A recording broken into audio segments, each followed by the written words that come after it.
ప్రభునందు ప్రియులారా, ప్రియ దేవుని బిడ్డలారా, ప్రభు నామములో మీకు శుభాభివందనాలు తెలియజేస్తున్నాను. ప్రియులారా, ఈరోజు 15వ తారీఖు 6వ నెల 2020 సంవత్సరం ఆదివారం నాడు మనము త్రిత్వైక దేవుడు లేదా తండ్రి కుమార పరిశుద్ధాత్మల పండుగను మనము జరుపుకుంటూ ఉన్నాం. ప్రియులారా, అసలు తండ్రి కుమార పరిశుద్ధాత్మల పండుగ అంటే మన దేవుడు ఆది దేవుడైనటువంటి యెహోవా దేవుడు, తర్వాత యేసుక్రీస్తు మరియమ్మ గారి గర్భం ద్వారా ధరించినటువంటి కుమారుడైనటువంటి దేవుడు, యేసుక్రీస్తు వారు చనిపోయిన తరువాత పరిశుద్ధాత్మను పంపుతానని మరలా పరిశుద్ధాత్మను పంపినటువంటి దేవుడు. వీరు ముగ్గురు 3 రూపాలుగా ఉన్నారా? ముగ్గురు ఒక్కడే దేవుడా? ఒక్కడే దేవుడు అనటానికి మనకి తండ్రి వేరు, కుమారుడు వేరు, పరిశుద్ధాత్ముడు వేరని మనకు చెప్పుకుంటున్నాము. కానీ ఇక్కడ ఈరోజు సువార్త పట్టణంలో మనం చూసినట్లయితే ఒక్కడే దేవుడా, ముగ్గురుగా ఉన్నారా అని అంటే బైబిల్ వాక్యం ఏం చెబుతుంది అనేది మనం ఒకసారి చూద్దాం. యోహాను శుభవార్త, ఈరోజు సువార్త పట్టణము 16వ అధ్యాయము 12 నుంచి మనము 15 వచనాల వరకు చూసినట్లయితే, నేను మీతో చెప్పవలసిన ఇంకనూ అనేక సంగతులు కలవు, కానీ ఇప్పుడు మీరు వాటిని సహింపలేరు. అయితే ఆయన అనగా ఆత్మస్వరూపి అయిన ఆత్మ వచ్చినప్పుడు మిమ్మల్ని సర్వసత్యములోనికి నడిపించును. ఆయన తనంతట తానే ఏమియో బోధింపగా వేటిని వినునో వాటిని బోధించి సంభవింపవో సంగతులను మీకు తెలియజేయును. ఆయన, ఇక్కడ ముఖ్యంగా చూడాలి, ఆయన నా వాటిలోనివి తీసుకొని మీకు తెలియజేయును గనుక నన్ను మహిమపరచును. తండ్రికి కలిగి ఉన్నవన్నీ నావి, అందుచేత ఆయన నా వాటిలోనివి తీసుకొని మీకు తెలియజేయనని నేను చెప్పుతుని. ప్రియులారా, ఇక తండ్రికి కలిగి ఉన్నవన్నీ కూడా యేసు ప్రభువారు శిష్యులతో చెప్తున్నాడు. నావి, నాకు కలిగి ఉన్నవే ఆత్మస్వరూపి అయినటువంటి పరిశుద్ధాత్ముడు వచ్చినప్పుడు ఆయనే బోధిస్తాడు తప్ప ఆయన అంతటా ఆయనేమి కూడా బోధించడు అని చెప్తున్నాడు. అంటే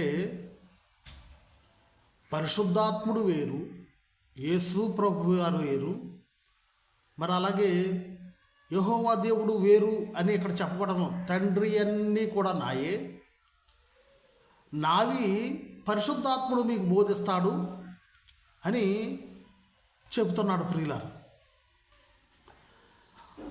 ఇంకా మత్తయి శుభవార్త 11వ అధ్యాయము 27వ వచనంలో చూసినట్లయితే, సమస్తమును నా తండ్రి చేత నాకు అప్పంపబడి ఉన్నది. తండ్రి గాక ఎవడును కుమారుని ఎరుగడు, కుమారుడు గాకను కుమారుడెవనికి ఆయన బయలుపరచను ఉద్దేశించను, వాడుగాక మరి ఎవడును తండ్రిని ఎరుగడు. కుమారుని ఎరిగితే, యేసయ్యను ఎరిగితే తండ్రిని ఎరిగినట్లే. తండ్రిని ఎరిగాడంటే యేసు ప్రభువారిని ఎరిగి ఉన్నట్లే అన్నాడు. కానీ తండ్రిని ఎవరునూ ఎరగరని మరి ఆయన చెప్తున్నాడు. ఎందుకంటే యోహాను సువార్త 14:11 చూసినట్లయితే, తండ్రి యందు నేనును నా యందు తండ్రికి ఉన్నామని నీవు నమ్ముట లేదా? 11వ వచనం, తండ్రి యందు నేనును నా యందు తండ్రికి ఉన్నామని నమ్ముడి అని శిష్యులతో చెప్తున్నాడు. ప్రియులారా, అయితే తండ్రిని ఎవరైనా చూచారా? తండ్రిని చూసిన వాడు నన్ను చూసినట్లే అని చెప్పి చెప్తున్నాడు. తండ్రిని ఎవరైనా చూచాడా అని అంటే ఆయన చెప్తున్నాడు.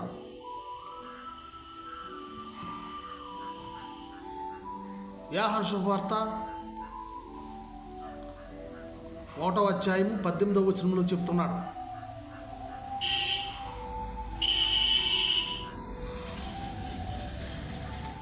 ఎవడను ఎప్పుడైనాను దేవుని చూడలేదు, తండ్రి రొమ్మునున్న అద్వితీయ కుమారుడే ఆయనను బయలుపరిచెను అని చెప్తున్నాడు.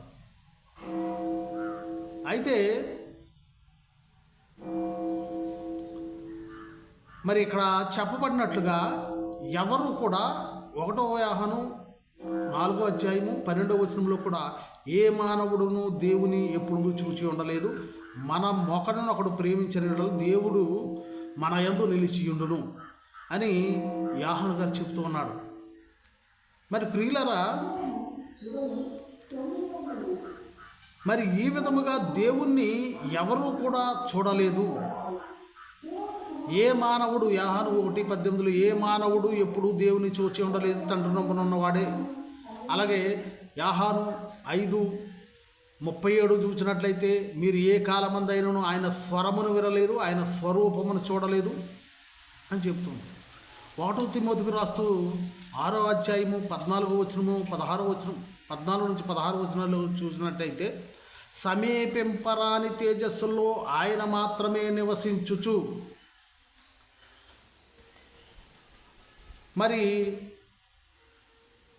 మనుషులలో ఎవడును ఆయన్ను చూడలేదని తిమోతికి రాస్తూ పౌలు గారు చెప్తున్నాడు. ప్రియులారా, 16వ వచనంలో, సమీపరాని తేజస్సులో ఆయన మాత్రమే వసించుచు అమరత్వము గలవాడై ఉన్నాడు. మనుషులలో ఎవడును ఆయన చూడలేదు, ఎవడును చూడనేరడు. ఆయనకు ఘనతయు శాశ్వతమైన ప్రభావమును కలిగి ఉండుగా అని చెప్పబడుతుంది. ప్రియులారా, యేసు ప్రభువారు పరిశుద్ధాత్మ దేవుడు, నా నుండే పరిశుద్ధాత్మ దేవుడు మీకు బోధిస్తాడు అని చెప్తున్నాడు. అవన్నీ కూడా తండ్రి నుండి పొందుకున్నానని చెప్తున్నాడు. ప్రియులారా, మరి దీన్ని బట్టి మనం చూసినట్లయితే, మళ్ళీ క్రింద వచనాల్లో మనము ఇప్పుడు చదువుకున్నట్లుగా, ఏ మానవుడు కూడా దేవుణ్ణి ఎప్పుడూ చూచి ఉండలేదు, తండ్రి దేవుణ్ణి ఎప్పుడూ చూచి ఉండలేదు అని చెప్తున్నారు. అయితే దేవుడు ఒక్కడే సృష్టి ఆరంభమునకు ముందు ఒక్కడై ఉన్నటువంటి దేవుడు తన్ను తాను ముగ్గురు వ్యక్తులుగా విభజించుకున్నట్లుగాను కనబరుచుకున్నట్లుగాను మనము చూడవచ్చు. ఎందుకంటే ఆదికాండము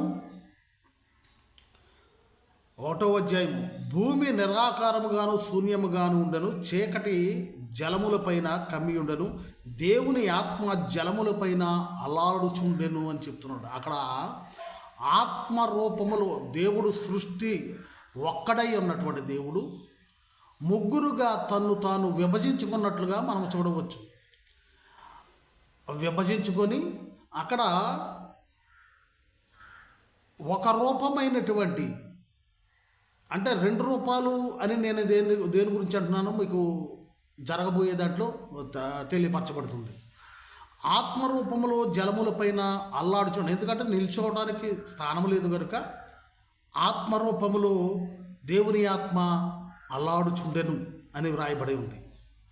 మరి అక్కడ దేవుడు వెలుగు కమ్మని పలకగా వెలుగు కలిగెను అంటే మాట పలికాడు. ఆ మాట రూపములో ఉన్నటువంటి దేవుడు ఇక్కడ, ఎందుకంటే ఇక్కడ 2 వ్యక్తులను మనము చూడవచ్చు. ఆత్మరూపములో ఉన్నటువంటి దేవుడు, అలాగే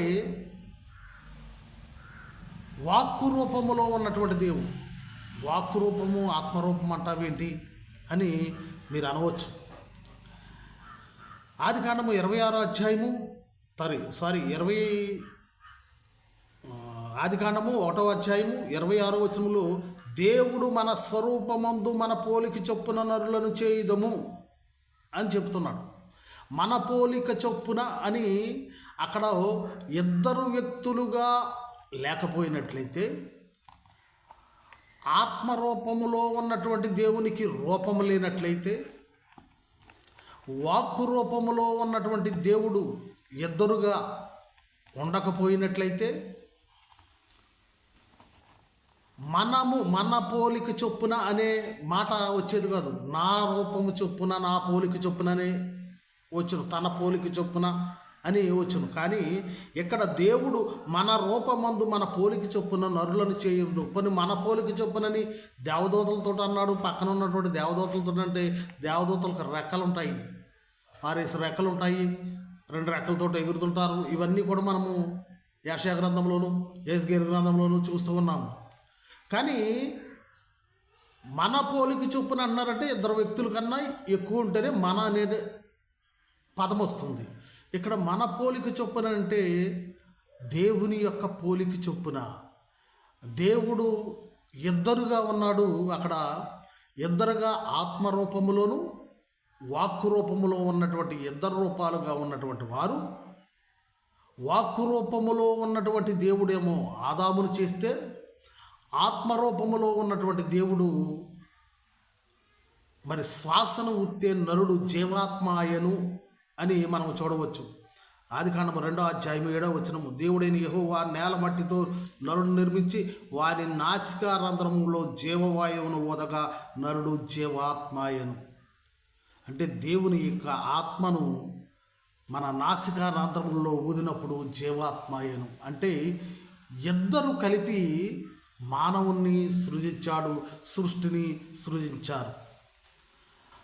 మరి కుమారుడు అయినటువంటి దేవుడు అప్పుడే ఉన్నాడు అని అనటానికి, ఎందుకంటే కుమారుడైనటువంటి దేవుడు అక్కడ లేకపోతే, అక్కడ కాకుండా మరి తండ్రి అయినటువంటి దేవుడే ఉన్నాడు అని మనం అనుకున్నాం అనుకోండి, మరి ఆదామును సృష్టించి ఆదాముతో రోజు మాట్లాడి సాయం సమయంలో మాట్లాడి వెళ్ళేటటువంటి దేవుడు మరి మానవుడే కదా ఆదాము.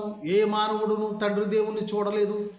ఆయన వశంపరా అనేటువంటి సమీపపరా అని తేజస్సులో ఆయన మాత్రమే ఉంటాడని ఎలా చెప్తున్నాడు అని అంటే, ఇక్కడ కుమారుడైనటువంటి దేవుడే ఆత్మరూపములో వాక్కు రూపములో ఉన్నటువంటి దేవుడు, వారిద్దరూ కలిపి వారిద్దరి పోలిక చొప్పున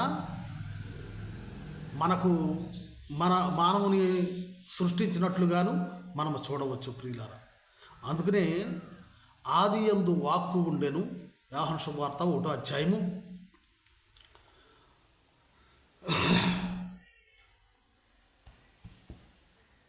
1వ అధ్యాయము యోహాను శుభవార్త 1వ అధ్యాయము 1వ వచనం ఉంటుంది. ఆది యందు వాక్కు ఉండెను, వాక్కు దేవుని యొద్ద ఉండెను, ఆ వాక్యము శరీరధారి అయి, మన 14వ వచనం, శరీరధారి అయి మన మధ్య నివసించెను అని చెప్పబడుతుంది ప్రియులారా.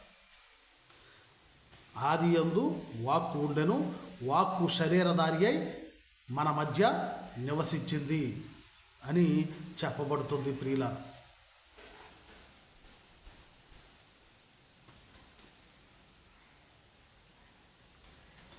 మరి ఆయన లేకుండా ఏది కూడా కలుగలేదు అని చెప్పబడుతుంది. అందుకనే ప్రియులరా, ఇక్కడ ఒక్కడై ఉన్నటువంటి దేవుడు సృష్టి ఆరంభములో ఇద్దరుగా ముగ్గురుగా తను తాను విభజించుకున్నాడు.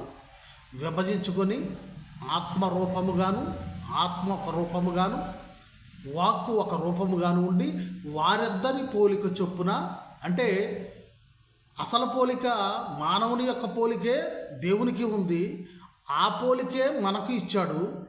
ఇచ్చి వారిద్దరూ కూడా మానవుని సృజించి మానవునితో మాట్లాడుతూ సాయం సమయంలో ఆదాముతో గడుపుతూ ఉన్నటువంటి దేవుడు మరి యేసు ప్రభు వారి కుమారుడైనటువంటి ప్రభువేనని మనకు చెప్పబడుతుంది. ఎందుకంటే ఆది యందు వాక్కు ఉండను, వాక్యము దేవుని యొద్దను, వాక్యము దేవుడై ఉండను. ఆయన ఆది యందు దేవుని యొద్ద ఉండను, సమస్తమును ఆయన మూలముగా కలిగెను. కలిగి ఉన్నదేదియు ఆయన లేకుండా కలుగలేదు. ఆయనలో జీవముండెను, ఆ జీవం మనుషులకు వెలుగై ఉండెను.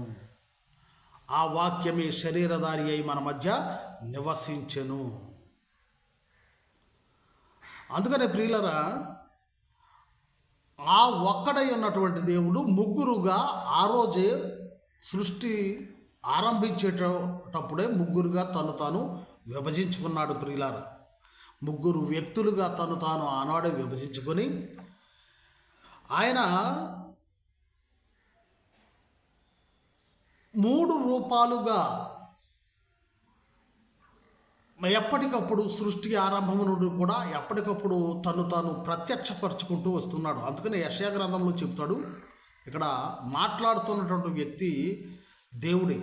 యెషయా గ్రంథము 48వ అధ్యాయము 12వ వచనం ఉంటుంది. యాకోబు, నేను పిలచిన ఇశ్రాయేలు, నాకు చెవి యొగ్గము, నేనే ఆయనను, నేను మొదటివాడను కడపటివాడను. నా హస్తము భూమి పునాది వేశాను, నా కుడి చెయ్యి ఆకాశ వైశాల్యమును వ్యాపింపజేశాను. నేను వాటిని పిలువగా ఒకటికి తప్పకుండా అవి నిలిచును. మరి 15వ వచనము, నేనే ఆజ్ఞ ఇచ్చిన వాడును, నేనే అతన్ని పిలిచి తిని, నేనే అతన్ని రప్పించి తిని, అతని మార్గము తేజరిలను నా యొద్దకు రండి. ఈ మాట ఆలకించుడి. ఆది నుండి నేను రహస్యముగా మాట్లాడిన వాడను గాను, ఆది పుట్టిన కాలము మొదలుకొని నేను అక్కడ ఉన్నవాడను. ఇప్పుడు ప్రభువకు యెహోవాయు ఆయన ఆత్మయు నన్ను పంపెను అని చెప్పబడుతుంది. ప్రియులారా, ఇక్కడ మాట్లాడుతున్నటువంటి వ్యక్తి ఎవరు? ఆ వ్యక్తి మరలా ప్రభువకు యెహోవాయు ఆయన ఆత్మయు పంపిన అన్నాడు. అంటే ఇక్కడ ముగ్గురు వ్యక్తులుగా కనపడుతున్నారు. ఇక్కడ యెషయా గ్రంథంలో ఈ మాట్లాడుతున్నటువంటి 48వ అధ్యాయంలో మాట్లాడుతున్నటువంటి వ్యక్తి కుమారుడైనటువంటి మరి యెహోవాగా, ఆయన నామము కూడా యెహోవాగానే, ఆత్మకు యెహోవాగానే, తండ్రికి యెహోవాగానే, కుమారుడైనటువంటి దేవునికి యెహోవాగానే ఒకే నామము ఆదిలో ఆయనకున్నది. ఆయనే తను తాను ప్రత్యక్షపరచుకుంటూ 3 రూపాలుగా 3 రూపాలు కూడా ఆయన నామమే, యెహోవాను నామమునే ఆయన ఉచ్చరించుకున్నాడు, చెప్పుకున్నాడు. ప్రియులారా, ఇక్కడ చెప్పబడుతున్నట్లుగా యెహోవాయు ఆయన ఆత్మయు నన్ను పంపును అని చెప్తున్నాడు. మరి అందుకనే 1 పేతురు 1వ అధ్యాయము 20వ వచనము చూసినట్లయితే, ఆయన జగత్తు పునాది వేయబడక మునిపే నియమింపబడి ఉండెను అని చెప్పబడుతుంది.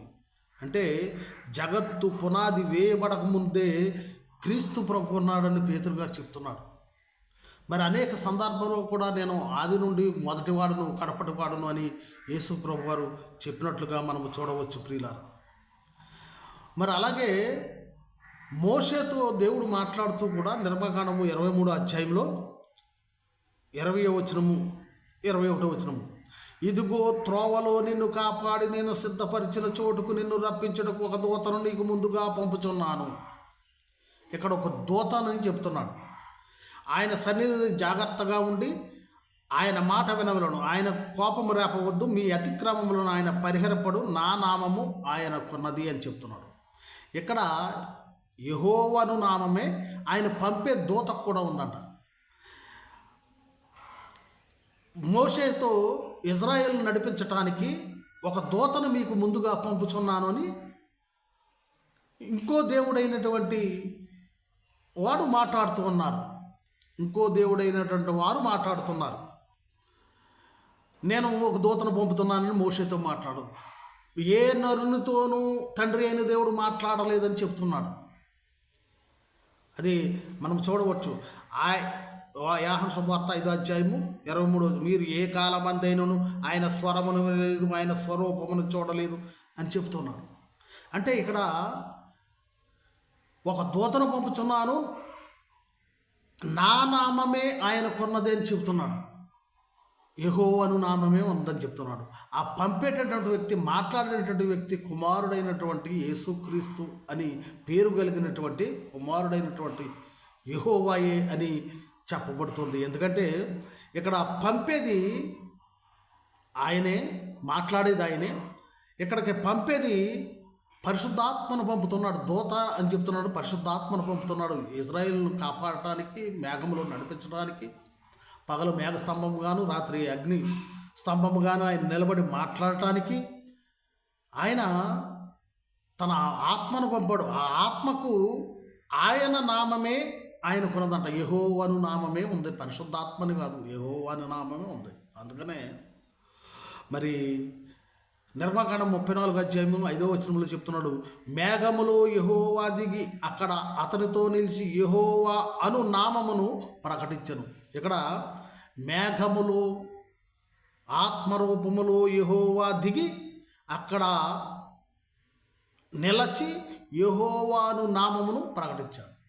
అంటే ఇక్కడ ముగ్గురు వ్యక్తులుగా కనబడుతున్నటువంటి వారు యెహోవాను నామమే వారికి మరి పేరు పెట్టబడి ఉన్నది. ప్రియులారా, తండ్రి అయిన దేవునికి మాట్లాడుచున్నటువంటి నరులకు కనపడుచున్నటువంటి మరి ఆదాముతో ఉన్నటువంటి వాక్కు రూపములో ఉన్నటువంటి ఆ వాక్యమే శరీరదాయి యేసుక్రీస్తు అంటే యేసుక్రీస్తు వారే మరి అప్పుడు ఉన్నారు. ఆయనే యేసుక్రీస్తు వలె మన మధ్య వచ్చాడు. అర్థమవుతుందండి. ఒక్కడై ఉన్నటువంటి దేవుడు ముగ్గురుగా తన్ను తాను విభజించుకొని ఆత్మదేవుడుగాను, అలాగే మాట్లాడే దేవుడుగాను, వాక్కు రూపములో మాట్లాడే దేవుడుగాను, అలాగే మనుష్య రూపములో కనిపించేటటువంటి దేవుడుగాను ఆ యెహోవా దేవుడే ముగ్గురు వ్యక్తులుగా ఉండి, తండ్రి అయిన దేవుడు సమీపంపరాని తేజస్సులో ఉండే ఆయన స్వరము కానీ ఆయనను చూడడము కానీ ఎవరో కూడా లేడు కనుక మనుషుడు చూడాలంటే మరి వారు చూడలేరు కనుక ఆయన తేజస్సును ఆయన తన్ను తాను తగ్గించుకొని ఆనాడే ఆత్మరూపములో కొందరికి, అలాగే మనుష్య రూపములో, ఎందుకంటే ఆదాముతో సాయం సమయంలో గడిపేటప్పుడు మనుష్య రూపంలో వచ్చి ఆయనతో మాట్లాడాడు. అబ్రహాంతో మాట్లాడి అబ్రహాంతో భోజనం చేశాడు. ఎందుకంటే కాళ్ళు చేతులు నోరు కళ్ళు అన్నీ ఉన్నాయి కాబట్టి అబ్రహాంతో భోంచేశాడు. యాకోబుతో పెనుగులాడాడు. ఒక నరునితో పెనుగులాడాను నన్ను దీవించమని అని చెప్పేసి యాకోబుతో పెనుగులాడినటువంటి దేవుడు. అబ్రహాము ఇస్సాకు యాకోబులతో మాట్లాడిన దేవుడు. మోషే కనపడినటువంటి దేవుడు. ఇవన్నీ కూడా ప్రభు అయినటువంటి కనిపించినటువంటి దేవుడు తన మహిమను తగ్గించుకొని వీరికి ప్రత్యక్షమవుతూ ఉన్నాడు ప్రియులారా. ఆయా సందర్భాలను బట్టి ఆయా కాలములలో వారికి ఆత్మరూపముగాను, అలాగే మనుష్య రూపముగాను తన్ను తాను ప్రత్యక్షపరుచుకున్నట్లుగా మనం చూడవచ్చు ప్రియులారా. సంఖ్యాకాండము 11:25 మనం చూసినట్లయితే, యెహోవా మేఘములో దిగి అతనితో మాట్లాడి అతని మీదకి వచ్చిన ఆత్మలో పాలు 70 మంది పెద్దల మీద ఉంచెను. దేవుడు ఆత్మరూపములో దిగి మోషేకు వచ్చినటువంటి ఆత్మలో దేవుని యొక్క ఆత్మను అక్కడ ఉన్నటువంటి 70 మంది మీద కూడా వచ్చినట్లుగా మనం చూడవచ్చు ప్రియులారా. అలాగే అందుగురించే మరి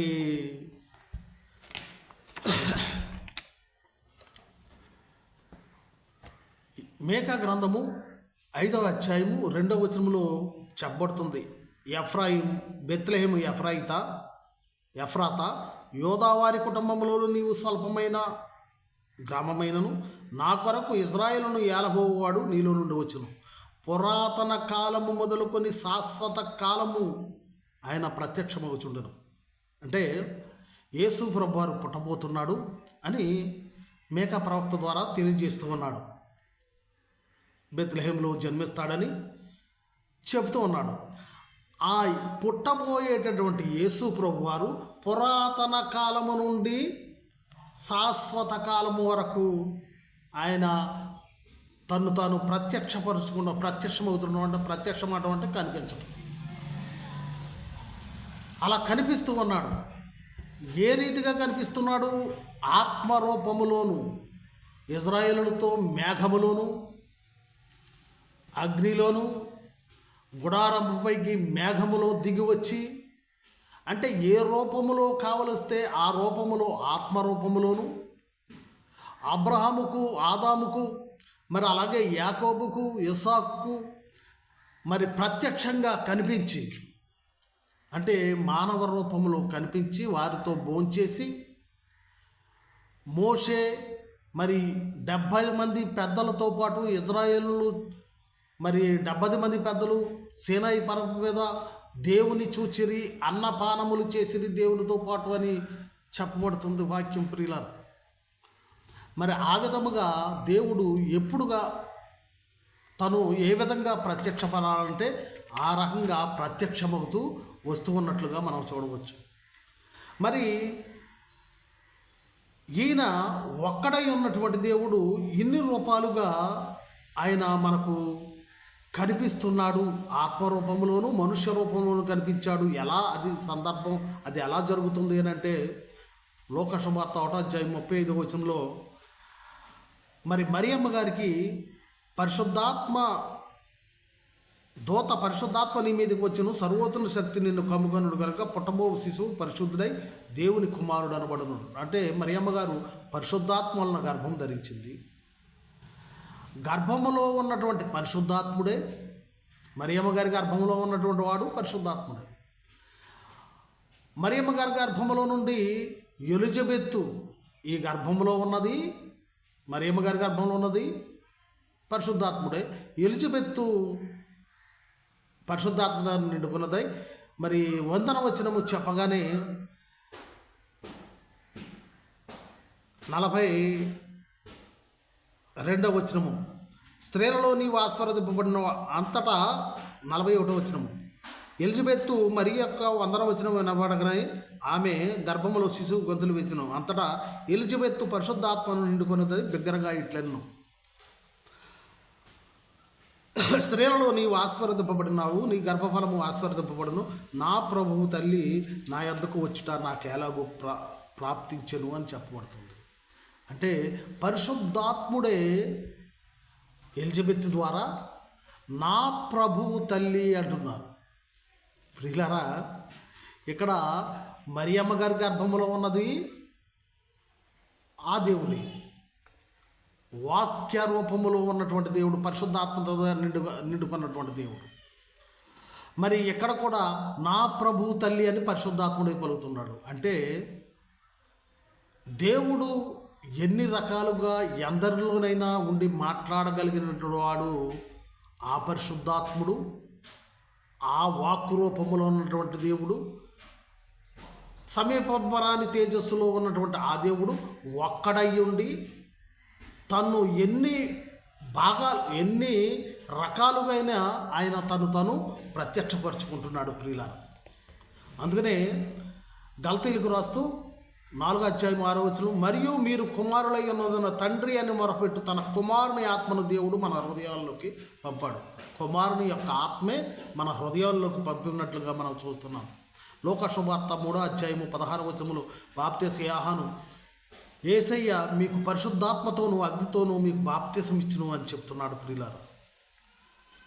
ప్రియులారా, దేవుడు ఏ సందర్భములో తను ప్రత్యక్షపరచుకోవాలనుకుంటే ఆయా సందర్భాల్లో ఆయా పరిస్థితులను బట్టి తాను విభజించగల దేవుడు ఒక్కడై ఉండి ముగ్గురుగా తాను ప్రత్యక్షపరుచుకుంటున్నాడు. అలాగే అనేక వందల మంది మీద ఒకేసారి ఆత్మను అనుగ్రహించటం ద్వారా వందల మంది మీదికి దేవుడు, వేల మంది మీదికి దేవుడు తన ప్రత్యక్షతను చూపించుకోగలుగుతున్నాడు.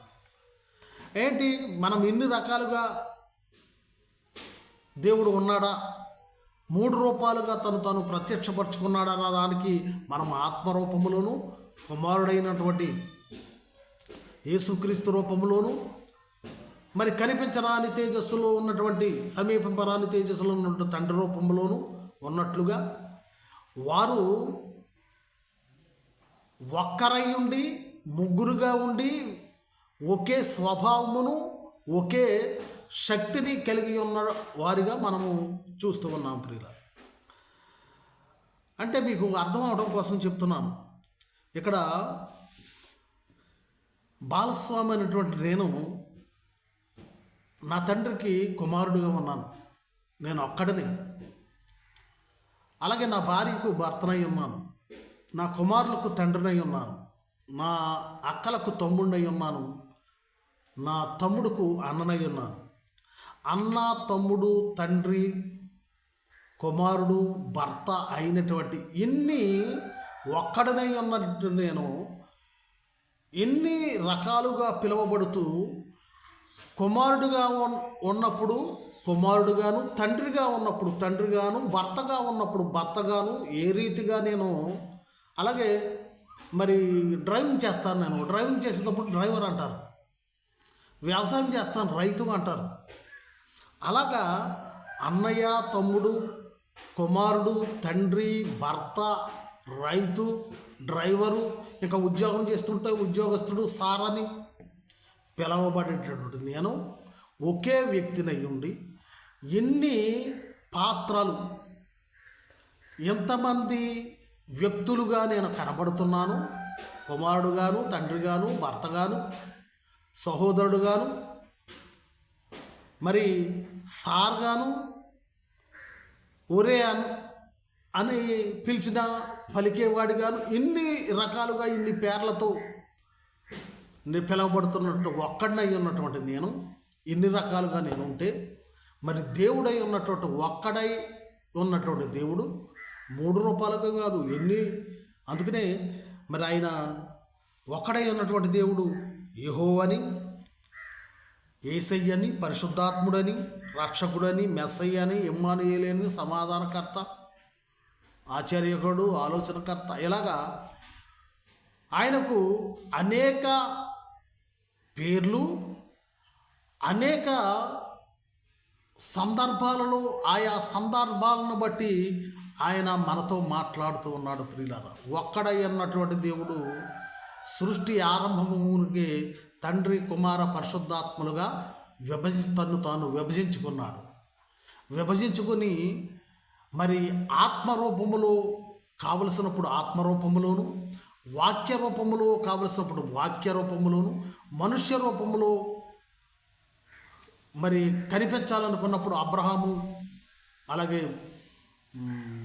ఆదాము, వీరికి మనుష్య రూపములోను, ఇలా ఆత్మరూపములోను మనుష్య రూపములోను ఆయన ఆయా సందర్భాలను బట్టి ఎవరికి కావాలో ఆ రీతిగా ఆయన ప్రత్యక్షమవుతూ వచ్చాడు. ఒక్కడైన దేవుడు 3 రూపాలుగా ఆయన తన్ను తాను విభజించుకున్నాడు. అందుకని మరి మనకు రక్షకుడై మనకు ఈ భూమి మీద మనతో సహవాసము చేసినటువంటి యేసుక్రీస్తులోనే పరిశుద్ధాత్ముడు ఉన్నాడు, తండ్రి అయిన దేవుడు ఉన్నాడు. కనుక ఆయన వలనే మనకు రక్షణ, ఆయన నామము వలనే, యెహోవా నామము వలన మనకు రక్షణ రాలేదు, కానీ యేసుక్రీస్తు అనేటువంటి రూపములోను మనకు రక్షణ లభించింది, ఆయన నామములోను మనకు రక్షణ లభించింది. కనుక ఆయనలోనే తండ్రియు పరిశుద్ధాత్ముడు కూడా ఉన్నాడు. గనుక